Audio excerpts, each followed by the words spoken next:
The Jacob Media Sports Network, in partnership with 97.3 ESPN, brings you the Mays and Eytan Show. Middays with Harry Mays and Eytan Shander. Now, it's the Midday Show with Harry Mays and Eytan Shander on 97.3 ESPN Radio. I'm not going to try to sound any other way than inquisitive. All right? Inquisitive.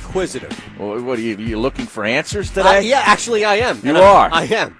I'm looking for answers from you, from Josh Henning, our producer, and from people out there, specifically on Twitter, at Harry Mays TU, at Shander Show, the text board 609-403-0973. There are two large phenomenons going on right now, one locally, one nationally, internationally, if you will, okay? And neither one of them are things that really get me going. And I don't want to use, like, why should I care about? But I'm at that point, Harry, where I see so much buzz around it, and I can't feel the emotional connection to it, okay? I'll start locally, because that's way more important. The Philadelphia Phillies have made a hire. Yes. And I didn't even move, let alone get moved out of my seat. I recognize Joe Girardi's resume, and I recognize Joe Girardi is a hell of a manager. But I also realize that there are way too many other issues, not even to get specific with the Phillies, Harry, but just the fact that we saw a basketball team in action last night for the first time in what seemed to be forever, and we have a season that remains on the brink here, right, with more people talking every single day, adding to the mix. No, I agree with you. I mean, are you asking me to prioritize? Not even. News? I just feel like the Phillies are in such a ball of knots internally in their organization that a guy like Joe Girardi is not going to come here and get the keys to the castle, a la Middleton just handing the organization over Chip Kelly style to Jeffrey Lurie. I just feel like we're so far down the line. And on top of that, this team wasn't even that good. You lose in the second round of the playoffs like the Sixers back-to-back, you're giving us something, Harry. No, I know. I agree with you. This team stinks. This isn't breaking news you're bringing out here. No, I mean, it's unless just my Joe emotion. Girardi can pitch, unless he's got, two aces, a righty and a lefty in tow that we don't know about, it might not make all that big of a difference. But I do like Joe Girardi. I mean, that was one of the guys that I was kind of attracted to as far as, because he brings a level of gravitas that I think they need. Okay. You know what I'm saying? He's Gabe couldn't provide that for you? No, come on now. That was they called him Gravitas Kapler. Oh, they did? That? In the clubhouse. No, they did. Now, I'm not trying to make Girardi sound like he's, Tony La Russa. He's a hell of a manager, though. But he's a good manager. Right. Now, he did have an incredible payroll at his disposal with the Yankees, and they only got, one World Series. So if you're going to look to knock the guy and say, look, he basically had anything he ever wanted, and the results weren't all that great, that's fair, okay? But as far as what I think this team needs, they need a veteran guy that's been a manager for. I mean, he was a manager of the Marlins, who were a disaster franchise when he took over in 2006. He lasted there 1 year, was below 500, and then ends up with the Yankees, and did a pretty nice job. He's been in TV. He's had a lengthy playing career with a lot of success as a player on some great teams. So I think all of that stuff, and his willingness, to, I guess, embrace the modern-day analytical approach, which you have to in order to get most of these jobs now in Major League Baseball to some degree, I think it's going to be a pretty nice mix, and I'm anxious to see who he hires as his, pitching coach and all that kind of stuff, and rounds out his staff, because I think it's going to be an upgrade, and that's all we can ask. But they need a hell of a lot of pitching. No, I get it. But I'm so far away from Joe Girardi's impacting my Thursday. Well, we're going to talk to Kevin Cooney at the bottom of the hour about this. Yeah. Because it is big news. It is. I'm not saying I don't care about it to the extent of, I'm not going to talk. I'm not going to pull contrarian radio host on you. I'm just looking for answers. No, I can't. I can't really sink my teeth into this today. I can't sweep it under the rug, though, for a game one of 82. You know what I'm saying? Which we will talk about, and I watched the entire game last night. I think game one of 82 is more important than Joe Girardi getting hired. Really? Yes. I don't know. I mean, anytime a team, one of the four major teams, makes a managerial, coaching, whatever change, I think that's pretty big news. But as far as baseball goes, I am more excited about A guy I heard about in the 5th inning last night going on the Parks app and getting plus 138 Oh, yeah? for the Nationals somebody you heard in-game. This guy. Is that right? I was doing cartwheels in the 7th inning, the 8th inning, the 9th. Even when they brought in Fernando Rodney, I had my feet up in the Barca-lounger. Yep. Bang! There you go. Now, you weren't at Parks, were you? No. I used the app, recliner? bro. Okay. Yeah. Well, sometimes people use the app right there. You don't even need to get up off your seat. Well, I know. It's That's not as the easy beauty to of use it. the app in the Maybe that's because they casino. want to use it. That's fine. But that was awesome. Listen, the Nats are paying off in dividends. I know on this show because my plus 200 here, I jumped in on that thing right from the jump when we talked about it. I know you've been taking game by game. I took game 1 at least, stayed away from last night, but I woke up to a text. Verlander again. And how easy was that to predict, right? And then Strasburg gives up those, the home run. I'm like, oh my God, right. What's going on here? Now we can't have Bregman get loose because he's been a disaster in the playoffs. And sure enough, he hits the home run and then commits a couple of errors. I think one they called a hit. It was a hit, right? Error. But it was an error. But sure. he booted booted another one later on. Yep. I mean, he was a disaster. Absolutely. So after that, now they run. go back to Washington for 3 games. And you get, Anibal Sanchez against Greinke in Game 3. So this series might not go back to Houston. No, well, I think it goes back for 1 game, and that's going to be crazy because the Nats will clinch in Houston, but it won't matter because, as you saw last night, there were only about 14,000 people that filled Nationals Park to watch that game on the big screen. On the big screen. And that 14,000 peaked around the 7th inning when they made that run. So there were only 9,000 people in that stadium to start. This is not a shot on the Nationals. The Nationals are a great baseball team, and I hate to say this because of the whatever rivalry that's existing here, but they're fun to watch. They are. They're a really fun baseball team to watch, especially when you've taken them in the series. Yeah. But the point of it being, this is not a shot at the Nationals. This is not a shot at their organization. This is not a shot at their managerial and coaching staff. It's a shot at the fans. Yeah. The fact that, can you imagine a World Series game being played in Anaheim, in L.A., right, against the Angels, and we're here in Philadelphia with down Citizens Bank Park open to the public, and only 9,000 people are there to watch the game. Can you imagine a scenario like that? No, I really couldn't. I really could, especially, like you said, that team is fun, like Soto and Rendon. They're guys that I like watching them play baseball. I mean, they got good pitching. They hit home runs. But yeah, you're right. I mean, it's especially with all the disappointments that they've had, where they've had big hype around their teams, and then they either don't make the playoffs or they get eliminated in the first round. Right. Here you are in the World Series. You were up 1-0, and you got Strasburg on the hill, and 9,000 people show up for a watch party. It's crazy. It is kind of crazy because it's not like the Redskins or anything interesting right now in what DC. Else, right? What were you watching, Caps? the Wizards? Yeah, I don't think so. The Wizards are slated to be one of the worst teams in the NBA this year. They're year. brutal. And were the Caps even playing last night? I don't know. No, I don't think so. It was a very light night in the NHL. I think there was only like 2 games. I know they're 2 years removed from a Stanley Cup, but come on, man. I mean, you got to be kidding me. Unbelievable. All right, we have the basketball team to talk about. We also have the football team to talk about, and Thursday night's action, because there are things happening tonight in the world of sports that are worth watching and worth our time. On top of that, I got a bunch of things I wanted to throw in there, and one of them is the other thing that I am really just lost at right now. You said something was international. Correct. I saw a picture. It's actually a video. I saw a video of people traveling from overseas to these now famous or infamous, however you want to label it, and nowadays it's one or the other, flip of the coin, steps in the Bronx in which a scene from the Joker was shot, where he's like doing this dance on these stairs. Now, going into the subway or something, or were they? It's not technically going in. It's coming down on two separate buildings in between, and it's walking down these big steps. Is this after the character murders somebody or something? I have no idea. I never saw the movie. Me neither. And that's the thing is, like, I didn't have any interest in the first sense because it just, and again, I'm not judging. It just seemed to me like it was glorifying something I didn't have any interest in. Right. And it was so far removed from the comic book anyway. Yeah, I which have is no secondary. interest in it.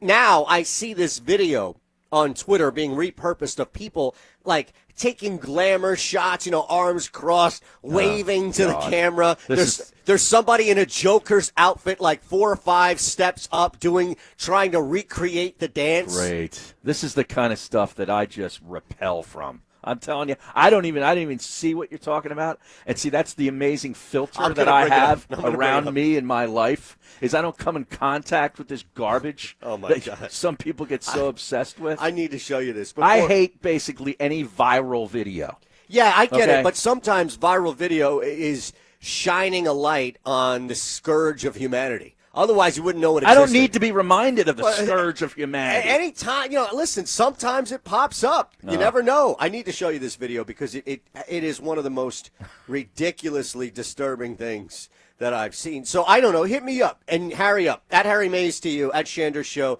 We'll have to tap Josh's brain coming up because we've got Kevin Cooney at 12:30. Yeah, I want to know what the Phillies fans think of the managerial hire, too, on the text board. I'm sure people are lit up right now on the text board about Joe Girardi's hire. We have the reaction to the Sixers handling. Now, listen, the Sixers are going to be a really good team. Boston will be hanging on right now to make the playoffs. But what you have to understand, and this is not any type of regression to the mean statement, Harry. This is just the reality of it.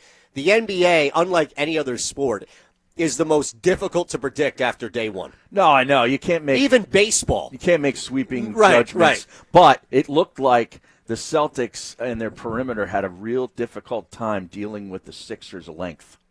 Okay? The Sixers are one of the biggest and longest teams, starting five-wise, in the NBA. Yep. And I'll tell you, Kemba Walker had a hard time against the Sixers' defense. He was awful last night. The Sixers were equally as bad from three-point range, and that's something that I don't know if is really fixable.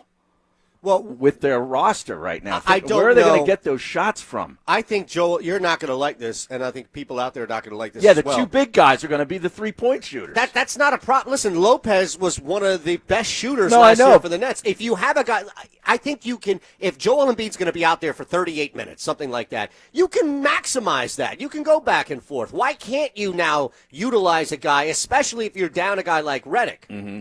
I'm surprised. I thought about that last night, thinking that, the two primary three-point shooters on this team are going to be their big men, in Horford and Embiid. Right. Okay? It just seems counterintuitive to me. That's all. Maybe I'm still getting used to this. But, let's get something from Jay Rich. He was awful last night. He didn't really have a good game. Ben didn't take any kind of jump shot. No, I don't but know he if was there was really a prop on that. He was so aggressive. Yes. He was great. Which shows you why, and this is what we've talked about. I've said this multiple times before as well. You don't need the three-pointer if the guy is uber aggressive. But I don't need a three-pointer. When I'm saying about Ben with a jump shot, give me a 15-footer.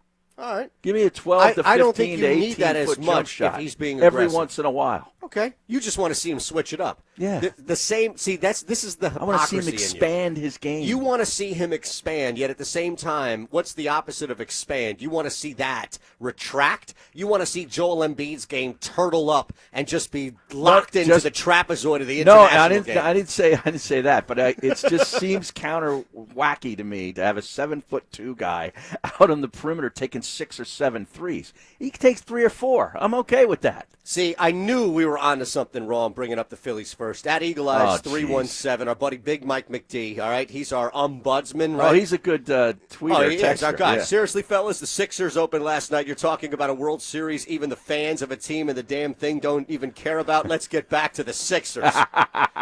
Boom. That's a good one. Now, the fourth floor stall is checking in as well. I'm glad that the fourth floor stall still cares about us, even though we no longer frequent the We don't have floor. a fourth floor. Nor do we have access to that fourth floor. Right. No, anyway, I know. Isn't Girardi the Gruden of baseball? He took over Torrey's ready-to-win team, 1-1, then mediocre, also ran the rest of his time. Well, Torrey's ready to win. Torrey won 4 World Series with an older roster. It wasn't. The roster was much different. It wasn't like when Girardi got there. Well, not necessarily.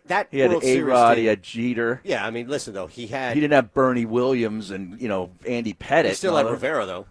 Oh yeah, that guy. Yeah. I mean, he had 2 of the core 4, and A-Rod, who had like his best season ever that year outside that 1 year in Texas, right? In 09. Yeah. Yeah. So let's not. And I said he had talent, but it wasn't the Okay. same teams that Torrey won with. And he had Suzuki. Tino Martinez wasn't on the team. No, but Hideki Suzuki was, and he turned into Babe Ruth. Hideki. Matsui. What did I say? Suzuki.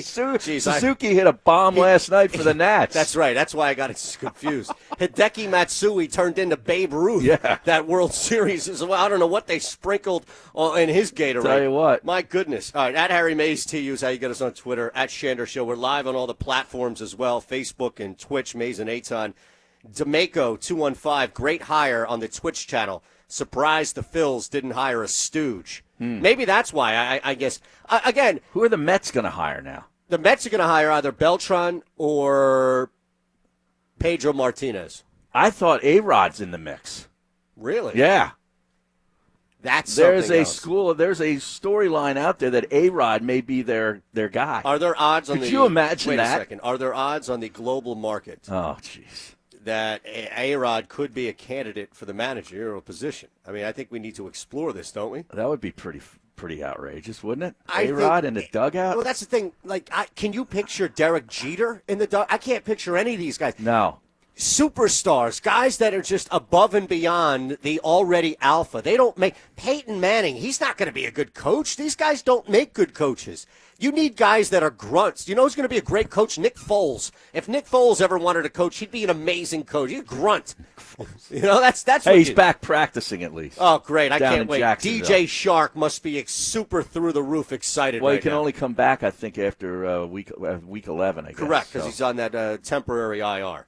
All right, we'll get to the text board here coming up as well, 609-403-0973. On top of the Sixers last night, that provided necessary excitement, and I get that we need to pace ourselves.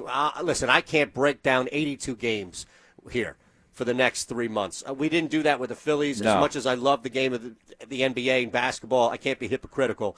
So I think you just try to take away some themes every now and again as stuff happens, and then, big moments. Big moments Yeah. are fun to talk about. I mean, I just want to see, where the three-point shooting comes from, how that game evolves within the Sixers.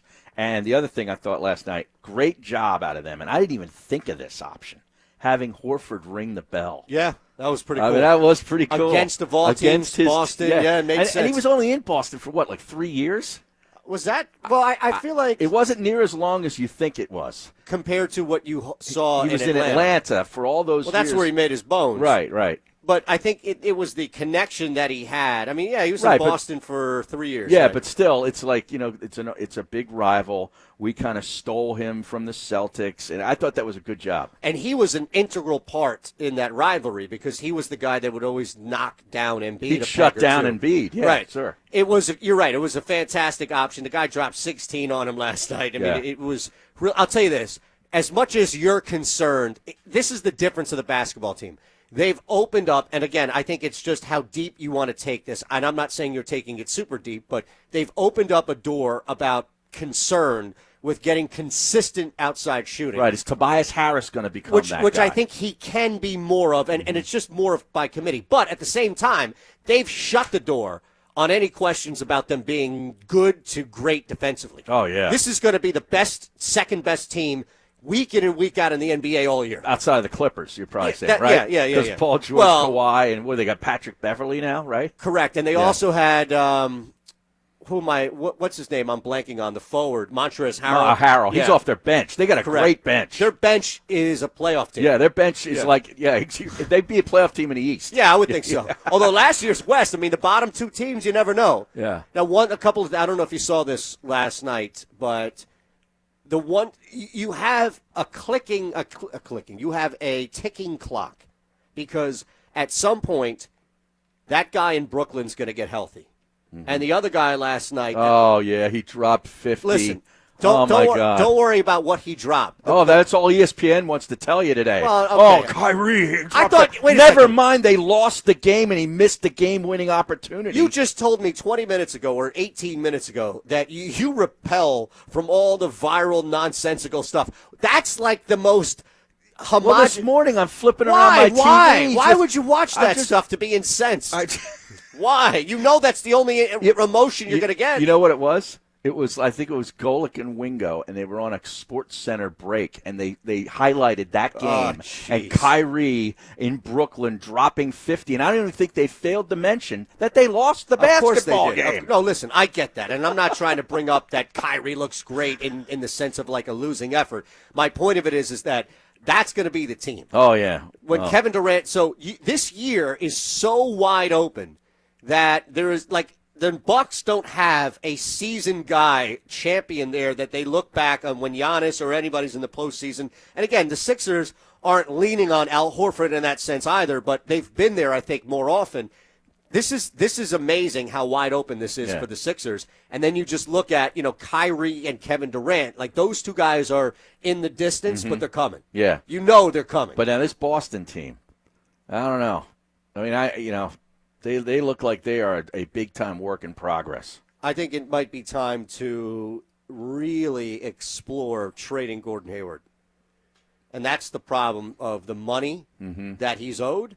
But as we've seen in the NBA, it's not impossible to move money. No. You're talking about a guy who's owed $32 million this year, $34 next year, and then he's an unrestricted free agent. Yeah. There are teams right now that are in the middle of that tank, a little bit higher, haven't tanked yet. There are ways in which you can take advantage of this. If I'm Boston, I'm seriously looking at moving Gordon Hayward. I'm trying to figure out a way to stay up tonight till midnight to watch the Clippers and Golden State. They're opening up that arena. It's like they've already opened. They've had concerts there and stuff, but before the regular season. Now, this is the Warriors because the Clippers won us 2 years away. Yeah, this is in San Francisco. Now, who funded this? The Warriors guys? I'm not sure. Okay. Yeah, I'm not sure. What's that? Text board. Okay. Because Ballmer is... But he's funding it himself, right? Yeah, he came out of his own pockets. Yeah. You think Adam, what's his name's going to do with this here? I can't hear you, buddy. What's that? Yes, Ballmer is funding it himself. Right. Yeah. Right. Come on, Eytan. 1, you're being negative for no reason. Be happy the Phillies got a real manager. 2, you should have led with the Sixers. Boom. See? I told you. That's my point. It's not that I don't like Joe Girardi. It's not that I have anything negative to say about it. My point is that this team doesn't deserve it.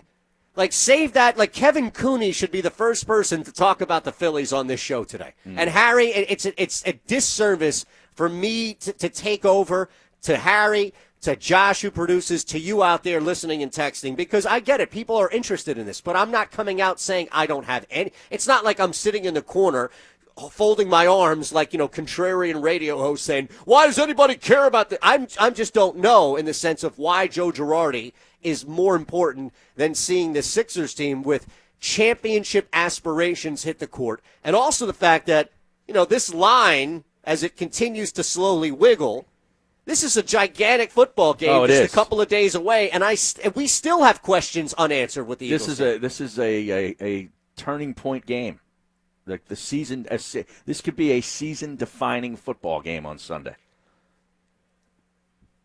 Are you in nervous? Buffalo. Are you nervous? Yeah, I know. Of course I am. Okay, just making sure. I know Joe Girardi dcdidn't blind you to the light. I know this team has sort of rallied for Doug Peterson on 2 separate occasions. We're going to talk to Tim McManus of ESPN at 1 o'clock, who did a really good piece on this about Peterson and the Eagles, and it's really going to come down to him keeping them out of the abyss. You can check it out at ESPN.com. But it's true.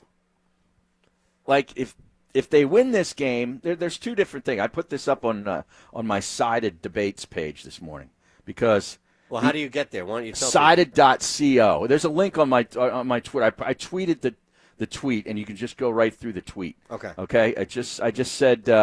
I'll just read it for you right here. I said the Eagles face a season-defining game this Sunday in Buffalo. Bills are 5-1 and have a top-shelf defense. What will the narrative become? And then you hit the link and you go to it. There are 3 options I gave were that they're going to rally around Doug and Wentz and get a big-time win that'll change the season in a positive way. That's one option. 2 is the offense struggles again against a really good Bills defense. They lose, and the season goes into the abyss. Or option 3, they win the game. but it's not all that impressive, okay? And the narrative becomes, well, Buffalo never played anybody. Right. They So beat they're a bad Buffalo, team. Yeah. but their 5 wins are against garbage teams with a combined record of 6-27. So they don't really. It doesn't really do. They got to win. They're not 3-5. They're 4-4. But are they good enough to catch the Cowboys? Let me ask you, Which one would you take there? What do you think happens? Okay. I need clarification, not on your questions, because I think they're all awesome answers, but on the mentality of the fan base right now. Do you think that we're really at a point, and I think we might be past the point, where we can nitpick a victory? But it'll happen. Yeah, by the same idiots that you keep going back to in the morning. I'm just saying, they would win 16-10. No, I or know, and it's an ugly victory, and it's Josh Allen throws the ball squarely in the chest of Malcolm Jenkins, and that pick six puts him up. Right. I It was get the it. defensive Right. score, and it's like, the offense. I understand. struggled.